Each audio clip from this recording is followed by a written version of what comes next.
KD സ്വപ്നം. ശരിക്കും ആരാണ് ഈ മോസ്റ്റ് വാണ്ടഡ് കുറുപ്പ്? എങ്ങനെയാണ് സുകുമാരക്കുറുപ്പ് കേരളം കണ്ട ഏറ്റവും കുപ്രസിദ്ധനായ പിടികിട്ടാ പുള്ളിയായത്?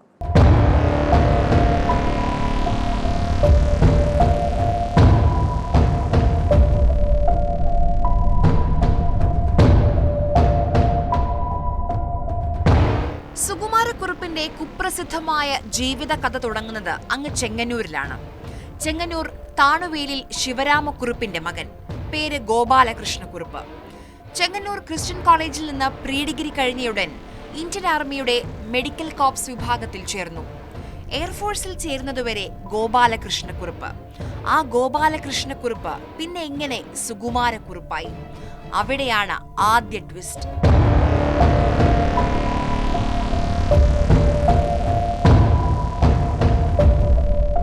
ഗൾഫിലേക്കുള്ള ജോലി സാധ്യതകൾ കൂടി വരുന്ന കാലമായിരുന്നു അന്ന്. സ്പെഷ്യൽ ബ്രാഞ്ചിലെ ഉദ്യോഗസ്ഥനെ സ്വാധീനിച്ച് താൻ മരിച്ചതായി വ്യോമസേനയെ വിശ്വസിപ്പിക്കുന്നു. അവിടെ നിന്ന് അബുദാബിയിലേക്ക് പറന്നു. സുകുമാരക്കുറുപ്പ് എന്ന പേരിലാണ് പാസ്പോർട്ട്. അബുദാബിയിൽ മറൈൻ ഓപ്പറേറ്റിംഗ് കമ്പനിയിൽ ജോലിക്ക് കയറി. കുറുപ്പിന്റെ ജീവിതകഥയിൽ ഏറ്റവും വലിയ പങ്കുവഹിക്കുന്നത് ഭാര്യയായ സരസമ്മയാണ്. ബോംബെയിൽ എയർഫോഴ്സിൽ ജോലി ചെയ്യുമ്പോൾ പരിചയപ്പെട്ട സരസമ്മയെ വീട്ടുകാരുടെ എതിർപ്പിനെ മറികടന്നാണ് കുറുപ്പ് വിവാഹം കഴിക്കുന്നത്. കുറുപ്പിന്റെ അമ്മയുടെ തറവാട്ടിലെ ജോലിക്കാരിയുടെ മകളായിരുന്നു സരസമ്മ. സരസമ്മയെയും കുറുപ്പ് അബുദാബിയിലേക്ക് കൊണ്ടുവന്നു. ആർഭാട ജീവിതമാണ് കുറുപ്പും ഭാര്യയും നയിച്ചത്. ആഘോഷങ്ങൾക്ക് പണം ചെലവഴിക്കാൻ മടിയില്ലാത്ത കുറുപ്പിന് നാട്ടിലും അബുദാബിയിലും ധാരാളം സുഹൃത്തുക്കളുണ്ടായി. കുറുപ്പ് അവധിക്ക് നാട്ടിൽ വരുന്നത് ആഘോഷമായി മാറി. സുഹൃത്തുക്കൾക്ക് പണം നൽകാൻ ഒരു മടിയും ഉണ്ടായിരുന്നില്ല കുറുപ്പിന്. ഈ സുഹൃത്തുക്കൾ തന്നെയാണ് നാടുവിട്ട കാലത്ത് കുറുപ്പിന് സഹായമായത്. നാട്ടിലെത്തുമ്പോൾ താമസിക്കാൻ അമ്പലപ്പുഴയ്ക്ക് സമീപം പുതിയൊരു വീടിന്റെ നിർമ്മാണവും ആരംഭിച്ചു. KLY 5959 എന്ന പേരിലുള്ള കാറും സ്വന്തമാക്കി. ഇവിടെ ഒരുപാട് സുഹൃത്ത് ബന്ധങ്ങളുണ്ട് പുള്ളിക്ക്. ഇപ്പോൾ ഇവിടെ പുള്ളിയുടെ റിലേഷൻസ് ഒക്കെ ഉണ്ട്. പിന്നെ ഫ്രണ്ട്സ് ഒരുപാട് പേരുണ്ട്. അന്നത്തെ എൻ്റെ ഓർമ്മയിൽ ഇവിടെ ഈ പ്രദേശത്ത് ഏറ്റവും ടോപ്പായിട്ടുള്ളൊരു വീടായിരുന്നേനെ. ഇത് പണി തീർന്നു വരുമ്പോൾ ഇതിനെ വെല്ലാനായിട്ട് ഇവിടെ ഒരു വീടുണ്ടാവുകയില്ല. കാര്യം അതുപോലെ പൈസ മുടക്കി അതുപോലെ സാധനങ്ങൾ ഇറക്കിയാണ് ഇത് പണിത്.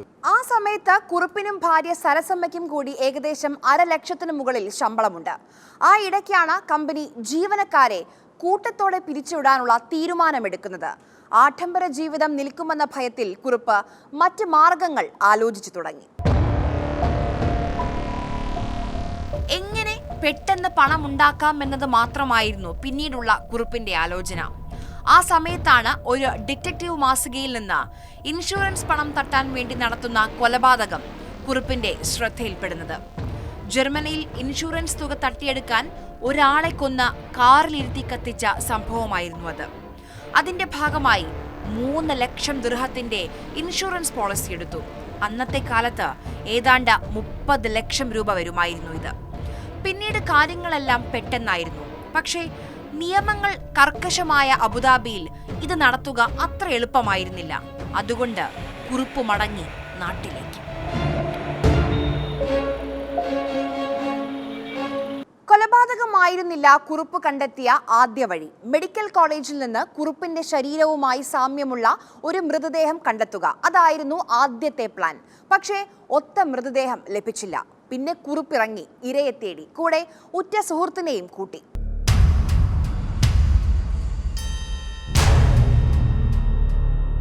ഇൻഷുറൻസ് കമ്പനിയെ പറ്റിക്കുക എളുപ്പമല്ല. അതും അബുദാബിയിൽ പ്രവർത്തിക്കുന്ന ഒരു കമ്പനിയെ. കൂടെ നിൽക്കാൻ ആള് വേണമായിരുന്നു. പണം കൊടുത്തും പാരിതോഷികങ്ങൾ കൊടുത്തും സ്വന്തമാക്കിയ നിരവധി പേർ കൂടെയുണ്ടായിരുന്നു കുറുപ്പിന്. അവർ തന്നെയാണ് കുറുപ്പിന് ഈ ഉദ്യമത്തിൽ തുണയായത്. അബുദാബിയിലെ കമ്പനിയിലെ കുറുപ്പിന്റെ വിശ്വസ്തനായ ഷാഹുവിനെയാണ് ആദ്യം കൂടെ കൂട്ടിയത്. ചാവക്കാട് സ്വദേശിയായ ഷാഹുവിനെ ആകർഷിച്ചത് കുറുപ്പ് കിട്ടുമെന്ന് ഉറപ്പു പറഞ്ഞ ആ വലിയ തുക തന്നെയാണ്. ഗൾഫിൽ നിന്നുള്ള പരിചയം, ഒരുമിച്ച് ജോലി ചെയ്യുന്ന ആൾക്കാരാണ്. വ്യക്തി അയാൾ കുറച്ച് കഴിവും വിദ്യാഭ്യാസമൊക്കെ ഉള്ള ആളാണ്. ആദ്യം മദ്രാസിൽ ഇന്ത്യൻ എയർഫോഴ്സിലായിരുന്നു. അവിടുന്ന് ഇതേമാതിരി തരികട കളിച്ചിട്ട് അവിടുന്ന് പോന്നിട്ട് പിന്നെ സുകുമാരക്കുറുപ്പ് ആയെന്നാണ് അന്വേഷണ ഉദ്യോഗസ്ഥന്മാർ അന്ന് പറഞ്ഞത്. അങ്ങനെ പിന്നെ അവിടുന്ന് ഇതേമാതിരി ഗൾഫിൽ പോയി കുറച്ച് കാശിനൊക്കെ ഉണ്ടാക്കിയതിൻ്റെ ശേഷമാണ് പിന്നെ ഈ പ്ലാൻ അവൻ ആസൂത്രണം ചെയ്യുന്നത്. ഷാഹുവിന് പുറമെ കുറുപ്പിന്റെ മനസാക്ഷി സൂക്ഷിപ്പുകാരൻ ഭാസ്കര പിള്ളയായിരുന്നു സരസമ്മയുടെ സഹോദരി ഭർത്താവ്. അബുദാബിയിൽ വെച്ച് തന്നെ കുറുപ്പ് പദ്ധതിയെപ്പറ്റി പിള്ളയെ അറിയിച്ചു. പറ്റിയ മൃതദേഹം കണ്ടെത്താമെന്ന് പിള്ളയും ഉറപ്പ് നൽകി. അത് അവൻ്റെ വീട്ടിൽ നിന്നുള്ള അവൻ്റെ അനിയത്തിയുടെ ഭർത്താവും എല്ലാവരും കൂട്ടുള്ള ഒരു പ്ലാനിങ്ങാണ് ഈ ഭാസ്കരൻ പിള്ള, രണ്ടാം പ്രതി. അത് അവരിലുള്ള ഒരു പ്ലാനിങ്ങാണ്. അവരിവിടെ വണ്ടി കത്തിക്കേണ്ട വണ്ടി സെറ്റപ്പ് ചെയ്യലൊക്കെ അത് അവരിലുള്ള പ്ലാനിങ് ആയിരുന്നു. ഇതൊന്നും നമ്മൾ അന്ന് അവിടെ നിന്ന് അറിയുന്നില്ല. കൂട്ടുകാരൻ്റെ കൂടെ അങ്ങനെ നാട്ടിൽ വന്ന് വീണ്ടും ഇവിടെ വന്നതിന് ശേഷം വീണ്ടും ഞാൻ മൂപ്പരെ കാണാൻ വേണ്ടി ചെങ്ങന്നൂർ ചെന്ന അന്നാണ് ഈ സംഭവം നടക്കുന്നത്. കുറുപ്പിന്റെ അമ്മയ്ക്ക് തീരെ വയ്യെന്നും ഉടൻ നാട്ടിലെത്തണമെന്നും പറഞ്ഞ ഭാസ്കരപിള്ള നാട്ടിൽ നിന്നും കുറുപ്പിന് ടെലഗ്രാം അയച്ചു. കുറുപ്പും കൂടെ ഷാഹുവും നാട്ടിലേക്ക്. വിമാനമിറങ്ങിയത് തിരുവനന്തപുരത്ത് നിന്ന് ചെങ്ങന്നൂരിലേക്കുള്ള യാത്രയിലാണ് പദ്ധതി പൂർണ്ണ രൂപത്തിലെത്തുന്നത്. മോർച്ചറിയിൽ നിന്ന് മൃതദേഹം കിട്ടില്ല എന്ന ഏകദേശം ഉറപ്പായി കഴിഞ്ഞു. സെമിത്തേരിയിൽ നിന്ന് കുഴിച്ചെടുക്കാൻ വരെ ഒരു ഘട്ടത്തിൽ ആലോചിച്ചു. അതും നടക്കില്ലെന്ന് ഉറപ്പായി. ഇനി എന്ത്? ഈ ഒരു പദ്ധതിക്കായി പഴയ ഒരു അംബാസിഡർ കാർ ഭാസ്കര പിള്ളയെ കൊണ്ട് കുറുപ്പ് വാങ്ങിപ്പിച്ചിരുന്നു.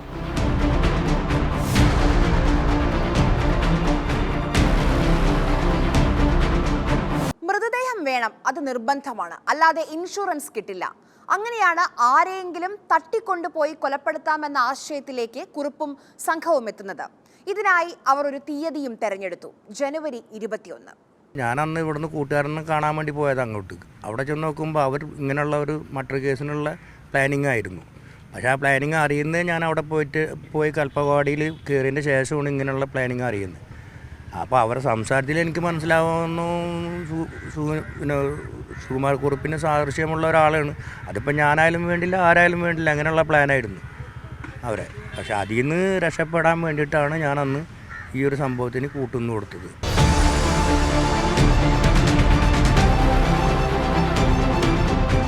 രണ്ടു കാറുകളിലായി കുറുപ്പും ഭാസ്കര പിള്ളയും ഷാഹുവും പിന്നെ ഡ്രൈവർ പൊന്നപ്പനും പുറപ്പെട്ടു. ഇരയെ തേടി. ആദ്യം ഓച്ചിറ വരെ പോയി, ആരെയും കിട്ടിയില്ല. പിന്നീട് റൂട്ട് മാറ്റി ആലപ്പുഴയിലേക്ക്. ദേശീയപാതയിൽ കരുവാറ്റയ്ക്ക് സമീപം ഹരി തിയേറ്ററിന് മുന്നിൽ വെച്ച ഇവരോട് ഒരാൾ ലിഫ്റ്റ് ചോദിച്ചു. ചാക്കാനെ കണ്ടെത്തണമല്ല, തെരഞ്ഞു പോകണതല്ല. ഡ്രൈവർ പൊന്നപ്പൻ ഓടിക്കുന്ന വണ്ടി ഈ ചാക്കുവും ഡ്രൈവർ പൊന്നപ്പനും അടുത്തടുത്ത വീട്ടുകാരാണ്. ഇപ്പോൾ എൻ്റെ വണ്ടി നമ്പറുണ്ട്, ഇവർക്ക് അറിയാം. അപ്പോൾ ഞാൻ രാത്രി കയറുന്ന ഇതിന് കൈ കാണിക്കുക, ലിഫ്റ്റ് വേണമെന്നുണ്ട്, അങ്ങനെ കയറുന്നതാണ് വണ്ടി. അത് ആ സമയത്ത് ഈ പൊന്നപ്പന് എൻ്റെ കൂട്ടുകാരനെ എൻ്റെ അടുത്തുള്ള ആളാണെന്ന് പറയണമെന്നുണ്ടെങ്കിൽ അന്ന് ആ സംഭവം നടക്കില്ല അവിടെ. അങ്ങനെയാണ് സംഭവം ഉള്ളത്. ലിഫ്റ്റ് കയറിയതിന് ശേഷം അവനായിട്ട് വണ്ടിയിൽ പോയെന്ന് മാത്രമേ ഉള്ളൂ. പിന്നെ ബാക്കി ഫുള്ളായിട്ട് പറയാൻ പറ്റില്ല. പക്ഷേ കേസ് ഇപ്പോഴും നിലവിൽ നിൽക്കുന്ന കേസായിട്ട്.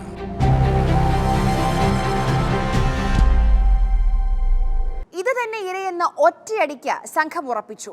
6 അടി പൊക്കം ഉയരം കൊണ്ട് ചേരും. ആലപ്പുഴയിലെ വീട്ടിലേക്ക് പോവുകയായിരുന്ന ചാക്കോയാണ് കുറുപ്പിന്റെ വലയിൽ കുടുങ്ങിയത്.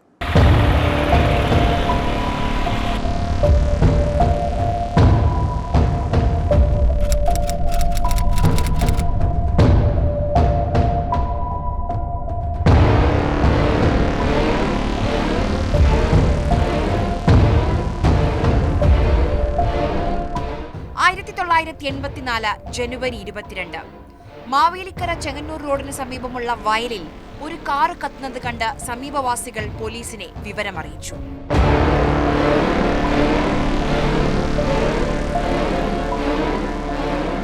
പോലീസ് ഉടനെ സ്ഥലത്തെത്തി നാട്ടുകാരുടെ കൂടി സഹായത്തോടെ തീയണച്ചു.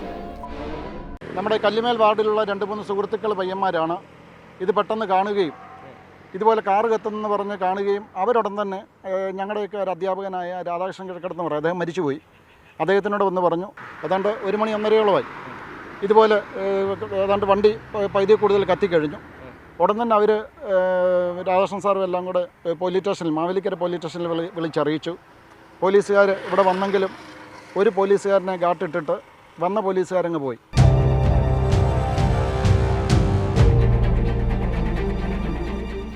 പുലർന്നപ്പോഴാണ് ആ കാറിനുള്ളിൽ കത്തിക്കരിഞ്ഞ നിലയിൽ ഒരു മൃതദേഹമുള്ളതായി പോലീസിന്റെ ശ്രദ്ധയിൽപ്പെടുന്നത്.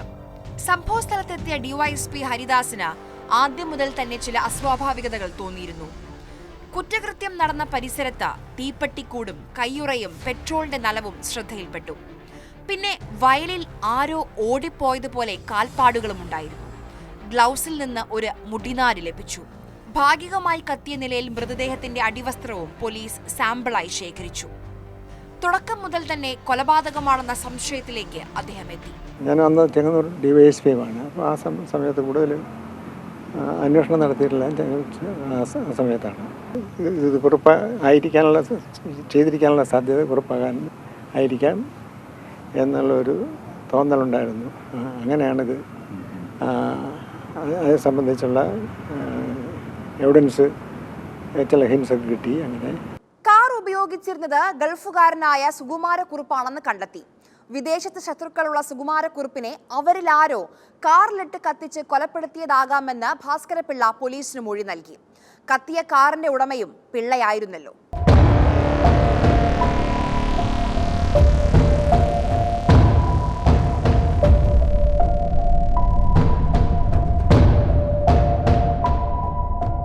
പോലീസിൻ്റെ ഏറ്റവും വലിയ മികവ് എന്ന് പറയുന്നത് ഇത് മരിച്ച ആൾ സുകുമാരക്കുറുപ്പല്ല എന്ന് DNA ടെസ്റ്റ് ഇല്ലാതെ കണ്ടെത്തി എന്നുള്ളതാണ്. അപ്പോൾ PM ഹരിദാസ് ഉൾപ്പെടെയുള്ള പ്രഗത്ഭരായ ഉദ്യോഗസ്ഥന്മാരത് അന്വേഷിച്ചത്. അപ്പോൾ കേസിന് വഴിത്തിരിവായത് രണ്ട് കാര്യങ്ങളാണ്. ഒന്ന്, ഈ കേസ് അന്വേഷണത്തിൻ്റെ ഭാഗമായി സുകുമാരക്കുറുപ്പിൻ്റെ വീട്ടിൽ ചെന്നപ്പോൾ കാറിനകത്ത് ഒരു തീവെപ്പ് നടന്നതായിട്ട് കണ്ടെത്തി. അപ്പോൾ ഈ റോഡിൽ കിടക്കുന്ന കാറിനകത്താണ് തീ ഉണ്ടായതെങ്കിൽ പിന്നെ ഈ കാർ ഷെഡിൽ എങ്ങനെ തീയുടെ അംശങ്ങൾ വന്നു, തീ ഉണ്ടായി എന്നുള്ളത് കണ്ടുപിടിക്കാത്ത അവസരങ്ങൾ വന്നു. രണ്ടാമത്തെ എന്താണെന്ന് ചോദിച്ചാൽ, ഈ വീട്ടിൽ ചെന്നപ്പോൾ അവിടെ ആളുകളുടെ മുഖത്ത് ദുഃഖമില്ല. തന്നെയുമല്ല, അവിടെ ഇറച്ചിയും മീനുമൊക്കെ വറക്കുന്ന മണം വന്നു പോലീസ് ഉദ്യോഗസ്ഥന്മാരുടെ മൂക്കിൽ. അപ്പോൾ ഒരു മരണ വീട്ടിൽ ഒരിക്കലും മീനും ഇറച്ചിയൊന്നും വറക്കുകയില്ല. അപ്പോൾ നല്ല ആഹാരം പാചകം ചെയ്യുന്നു. അപ്പോൾ അവിടെ ഈ മരണം നടന്നിട്ടില്ല എന്നൊരു സംശയം പോലീസ് ഉദ്യോഗസ്ഥന്മാരുടെ കയ്യിൽ വന്നു. അങ്ങനെയാണ് സുകുമാരക്കുറുപ്പ് അല്ല എന്ന് കണ്ടെത്തി റിയൽ മരിച്ച ആൾ ചാക്കോ ആണ് എന്ന് കണ്ടെത്തി എത്തിയ സംഭവം. അപ്പോൾ അത് പോലീസിന് നല്ല ക്രെഡിറ്റ് വരേണ്ട ഒരു ഇൻവെസ്റ്റിഗേഷനാണ് ഇതിൽ സംഭവിച്ചത്. പക്ഷേ ഇവിടെ പറ്റിയെന്താണെന്ന് വെച്ചാൽ ഈ പ്രതിയെ കിട്ടിയില്ല എന്നുള്ളതാണ്. സുകുമാരക്കുറുപ്പിനെ കിട്ടിയില്ല.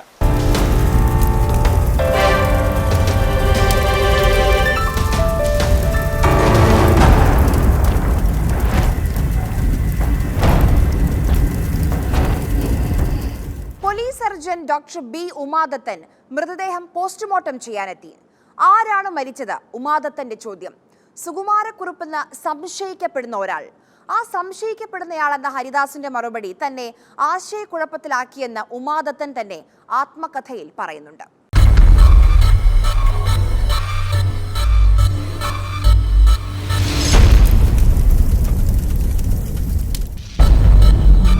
വയൽ വരമ്പത്ത് ഓലമറ കെട്ടി വിശദമായ പോസ്റ്റ്മോർട്ടം തുടങ്ങി. ശരീരം മുഴുവൻ കത്തിക്കരിഞ്ഞിരുന്നു. എല്ലുകളും പല്ലുകളും പരിശോധിച്ചു. കൊല്ലപ്പെട്ടയാൾക്ക് 6 അടി ഉയരവും 30 മുതൽ 35 വയസ്സുവരെ പ്രായവുമുണ്ടെന്ന് വ്യക്തമായി. കേട്ടറിവ് വെച്ച് ശരീരത്തിന്റെ രൂപവും ഉയരവും വണ്ണവും വെച്ച് സുകുമാരക്കുറുപ്പിനോട് സാദൃശ്യമുണ്ട്.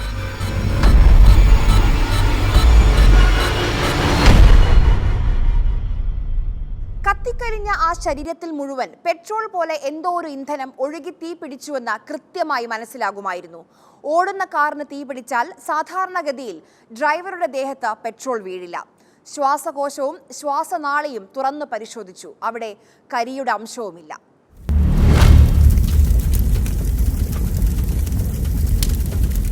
തീ പിടിക്കുമ്പോൾ ഡ്രൈവർക്ക് ജീവൻ ഉണ്ടായിരുന്നുവെങ്കിൽ കരിയുടെ അംശം ശ്വാസകോശത്തിൽ ഉണ്ടാകേണ്ടതാണ്. അതായത് ഡ്രൈവർ മരിച്ച ശേഷമാണ് കാറിനും ശരീരത്തിനും തീ പിടിച്ചതെന്ന് ഉറപ്പായി. ഡ്രൈവറെ മരണത്തിന് ശേഷം കാറിന്റെ ഡ്രൈവിംഗ് സീറ്റിൽ ഇരുത്തിയതാണെന്ന നിഗമനത്തിൽ അന്വേഷണ സംഘമെത്തി. ആമാശയം പരിശോധിച്ചപ്പോൾ രൂക്ഷഗന്ധം കലർന്ന മദ്യത്തിന്റെ സാന്നിധ്യവും കണ്ടെത്തി. മൃതദേഹം പോസ്റ്റ്മോർട്ടം ചെയ്തതോടെ മരിച്ച വ്യക്തി സുകുമാരക്കുറുപ്പല്ല എന്ന് ഉറപ്പായി. മരിച്ചയാളുടെ വയറ്റിൽ വിഷാംശം കണ്ടെത്തിയതും ദുരൂഹത കൂട്ടി. ഇതോടെ ഇയാളെ കൊലപ്പെടുത്തിയ ശേഷം കാറിൽ ഇരുത്തി കത്തിച്ചതാകാമെന്ന നിഗമനത്തിൽ അന്വേഷണ സംഘമെത്തി. സുകുമാര സുകുമാരക്കുറുപ്പിന്റെ ഭാര്യ വീടായ സ്മിതഭവനം പോലീസിന്റെ നിരീക്ഷണത്തിലായിരുന്നു. നിർണായകമായത് പക്ഷേ ഭാസ്കരപിള്ളയുടെ മൊഴിയായിരുന്നു. പോലീസ് സ്റ്റേഷനിലെത്തിയ പിള്ളയുടെ കൺപോളയിലും പുരികത്തും കൈയിലും തുടയിലും പൊള്ളലേറ്റ മുറിവുകളുണ്ടായിരുന്നു. എന്താണെന്ന് ഹരിദാസ് ചോദിച്ചപ്പോൾ തണുപ്പകറ്റാൻ തീ കാഞ്ഞപ്പോൾ തീപ്പൊരി പൊട്ടിത്തെറിച്ച് മുഖത്ത് വീണ് പൊള്ളിയതാണെന്ന് ആദ്യം പറഞ്ഞു. തുടയിലും കൈയിലും തീപ്പൊരി വീണാൽ പൊള്ളലുണ്ടാകില്ലല്ലോ എന്ന് പറഞ്ഞപ്പോൾ ചൂടുവെള്ളം പാത്രത്തോടെ എടുത്തപ്പോൾ തട്ടിമറിഞ്ഞ കൈയിലും കാലിലും വീണതാണെന്നാക്കി മാറ്റി മറുപടി. ഭാസ്കരപിള്ളയുടെ സംസാരത്തിലെ വൈരുദ്ധ്യങ്ങൾ കൂടുതൽ ചോദ്യങ്ങളിലേക്ക് നയിച്ചു. പിള്ള ഗൾഫിൽ ജോലി ചെയ്തുണ്ടാക്കിയ പണം സുകുമാരക്കുറുപ്പ് തട്ടിയെടുത്തുവെന്നും ആ വൈരാഗ്യം തീർക്കാൻ കുറുപ്പിനെ കൊന്ന് കാറിലിട്ട് പെട്രോൾ ഒഴിച്ച് കത്തിച്ചതെന്നും വരെ പറഞ്ഞു നോക്കി. പക്ഷേ എല്ലാം പാളി. കൊല്ലപ്പെട്ടത് സുകുമാരക്കുറുപ്പല്ല എന്ന ഭാസ്കരപിള്ളയുടെ മൊഴിയിൽ നിന്ന് തന്നെ പോലീസിന് വ്യക്തമായി. അടുത്ത ദൗത്യം അപ്പോൾ കൊല്ലപ്പെട്ടത് ആരാണ്, അത് കണ്ടെത്തണം. അടുത്ത ദിവസങ്ങളിൽ ആരെയെങ്കിലും കാണാതായി എന്ന് പരാതിയുണ്ടോ എന്ന് അന്വേഷിച്ചു. ഫിലിം റെപ്രസെന്റേറ്റീവായ ആലപ്പുഴ സനാതനം വാർഡ് കണ്ടത്തിൽ NJ ചാക്കോയെ 2 ദിവസമായി കാണാനില്ല എന്ന് സഹോദരൻ നൽകിയ പരാതി കണ്ടെത്തി. മൃതദേഹത്തിൽ നിന്ന് ലഭിച്ച പകുതി കത്തി, അടിവസ്ത്രം ഉൾപ്പെടെയുള്ള അവശിഷ്ടങ്ങൾ ചാക്കോയുടെ ഭാര്യ ശാന്തമ്മ തിരിച്ചറിഞ്ഞു. ഭാസ്കരപിള്ള കുറ്റസമ്മതം നടത്തിയതോടെ എറണാകുളത്ത് നിന്ന് ചാക്കോയുടെ മോതിരവും വാച്ചും കത്തിക്കരിഞ്ഞ വസ്ത്രങ്ങളും കണ്ടെത്താനായി.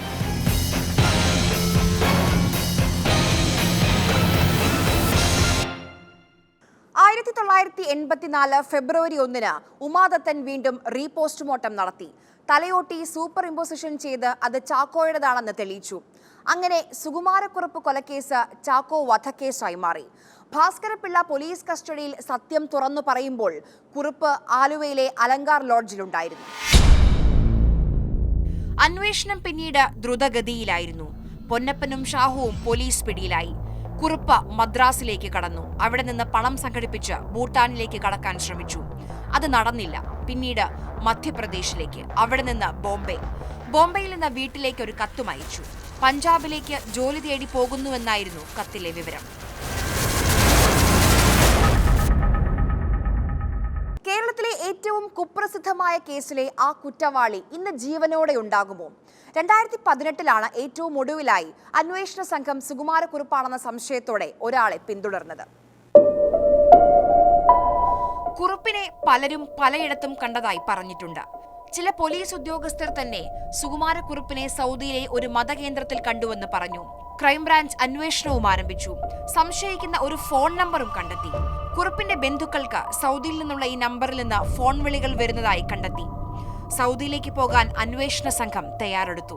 പക്ഷേ ഈ വിവരങ്ങളെല്ലാം ചോർന്ന മാധ്യമങ്ങളിൽ വന്നതോടെ ഈ നമ്പറിൽ നിന്നുള്ള വിളികൾ നിലച്ചു. ലോക്കൽ പോലീസും ക്രൈം ഡിറ്റാച്ച്മെൻറ്റും ക്രൈം ബ്രാഞ്ചും സ്പെഷ്യൽ ക്രൈം ബ്രാഞ്ച് ടീമും ഒക്കെ അന്വേഷിച്ചു. അപ്പോൾ അങ്ങനെ അന്വേഷിച്ചിട്ട് കേരള പോലീസ് ഏറ്റവും കൂടുതൽ TADA എഴുതിയെടുത്ത കേസാണ്. അബുദാബി, ദുബായ്, നേപ്പാൾ, ഇന്തോനേഷ്യ ഉൾപ്പെടെ ലോകത്തിൽ ഏതെല്ലാം കാണാൻ കൊള്ളാവുന്ന രാജ്യമുണ്ട് അവിടെ എല്ലാം സുകുമാരക്കുറുപ്പ് ഉണ്ടെന്ന് ഏതെങ്കിലും ഫോൺ കോളോ ലെറ്ററോ വരും.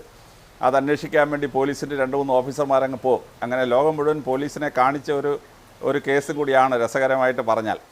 പക്ഷേ ഈ ആളിന് വയറ്റിലായ 2-3 രോഗങ്ങളുണ്ടായിരുന്നു. ആ രോഗങ്ങൾ ഉള്ള മനുഷ്യൻ ഒരു 20 കൊല്ലത്തിൽ കൂടുതൽ ജീവിച്ചിരിക്കാൻ സാധ്യതയില്ല.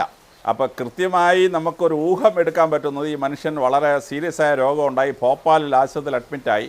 അതിനുശേഷം ഈസ്റ്റേൺ UPയിലെ ഒരു സ്ഥലത്ത് നിന്ന് അവിടെ അഡ്മിറ്റായി. അതിനുശേഷം ഇയാൾ നേപ്പാളിലോട്ട് എസ്കേപ്പ് ചെയ്തു. പണ്ട് നാനാ സാഹിബ് 1ാം സ്വാതന്ത്ര്യ സമരം കഴിഞ്ഞിട്ട് ടെറായി റീജിയൻ എന്ന് പറഞ്ഞ നേപ്പാളിൽ ഒളിച്ചിരിക്കാൻ വേണ്ടി നാനാ സാഹിബൊക്കെ പോയെന്ന് പറയുന്ന ആ സ്ഥലം, അവിടെ ഇദ്ദേഹം ചെന്നു എന്നുള്ളതാണ് ലാസ്റ്റിൽ കിട്ടുന്ന വിവരം. കുറുപ്പ് മരിച്ചു പോയിരിക്കാമെന്ന് കരുതുന്നവരുമുണ്ട്. ഉത്തരേന്ത്യയിലെ പല ഭാഗത്തും കുറുപ്പുമായി സാമ്യമുള്ള പലരെയും പോലീസ് പലപ്പോഴായും ചോദ്യം ചെയ്തിട്ടുണ്ട്. കുറുപ്പ് ചികിത്സയിലുണ്ടെന്ന് ഉത്തർപ്രദേശിലെ ഒരു ആശുപത്രിയിലെ നഴ്സ് പറഞ്ഞതാണ് ഏറ്റവും ഒടുവിൽ ലഭിച്ച വിവരം. 2 തവണ കുറുപ്പിന് ഹൃദയസ്തംഭനമുണ്ടായെന്നാണ് കരുതുന്നത്. സുകുമാരക്കുറുപ്പിനെ തേടി വീണ്ടും കേരള പോലീസ്. ഇപ്പോൾ ഇതാ വീണ്ടും സുകുമാരക്കുറുപ്പിന്റെ ഫയൽ ഒരിക്കൽ കൂടി ക്രൈംബ്രാഞ്ച് പൊടിതട്ടെടുക്കുകയാണ്. ഇതിന്റെ ഭാഗമായി ഒരിക്കൽ സുകുമാരക്കുറുപ്പിനെ കണ്ടിരുന്നു എന്ന് അവകാശപ്പെട്ട കൊൽക്കത്തയിൽ നഴ്സായി ജോലി ചെയ്തിരുന്ന രത്നമ്മയുടെ മൊഴി വീണ്ടും ക്രൈംബ്രാഞ്ച് സംഘം രേഖപ്പെടുത്തി. സുകുമാരക്കുറുപ്പിനെ 1988 കണ്ട ഒരാളാണ്. അദ്ദേഹം പറഞ്ഞ സ്റ്റേജ് ഇത് കേട്ടിട്ടാണ് നമ്മൾ ഇന്ന ആളാന്ന് പറയുന്നില്ല, ജോഷി എന്ന പേരിൽ അവിടെ അഡ്മിറ്റ് ആയത് ജാർഖണ്ഡിൽ ബൊക്കാറോ സ്റ്റീൽ പ്ലാന്റിൻ്റെ ബൊക്കാറോ ജനറൽ ഹോസ്പിറ്റലിൽ. ഞാനവിടെ പഠിച്ചുകൊണ്ടിരിക്കുന്ന സമയത്ത് ഹോസ്റ്റലിൽ ചേച്ചിമാർ കഴിക്കാൻ വന്ന സമയത്ത് രാവിലെ പറഞ്ഞ് എടി ഇങ്ങനെ ഒരു ആൾ അഡ്മിറ്റ് ഉണ്ട് ICUവിൽ, ചെസ്റ്റ് പെയിനായിട്ട് അഡ്മിറ്റ് ആയതാണ്. അദ്ദേഹം പറയുന്നത് 18 ഭാഷ അറിയാം, ഭാര്യ നേഴ്സാണ്, അങ്ങനെ മലയാളമൊക്കെ അറിയാം, ഹിസ്റ്ററിയൊക്കെ എങ്ങനെ പറഞ്ഞ് ഞങ്ങളപ്പം ഡിസ്കസ് ചെയ്ത് ശരിക്കും സുകുമാരക്കുറുപ്പ് തന്നെ ആയിരിക്കും എന്ന് പറഞ്ഞാൽ പോയത്. ഞാൻ പോയി അവിടെ ചെന്ന് അദ്ദേഹത്തിനെ കണ്ട് ഒരു കൗതുകം കൊണ്ട് പോയി നോക്കിയതാണോ? അന്നേരം ഭയങ്കര ആകാംക്ഷയല്ലേ നമുക്ക്, കാരണം ഇത്രയും അറിയാവുന്ന ഒരു കേസായതുകൊണ്ട് ഓടിപ്പോയി നോക്കിയതാണ്. ഞാൻ ആസ് എ നേഴ്സ് എന്നുള്ള രീതിയിൽ കയ്യെ പിടിച്ച് സംസാരിച്ച്. സുകുമാരക്കുറുപ്പാണെന്ന് ചേച്ചി തിരിച്ചറിഞ്ഞെന്ന് അദ്ദേഹത്തിന് മനസ്സിലായിരുന്നു? മനസ്സിലായി.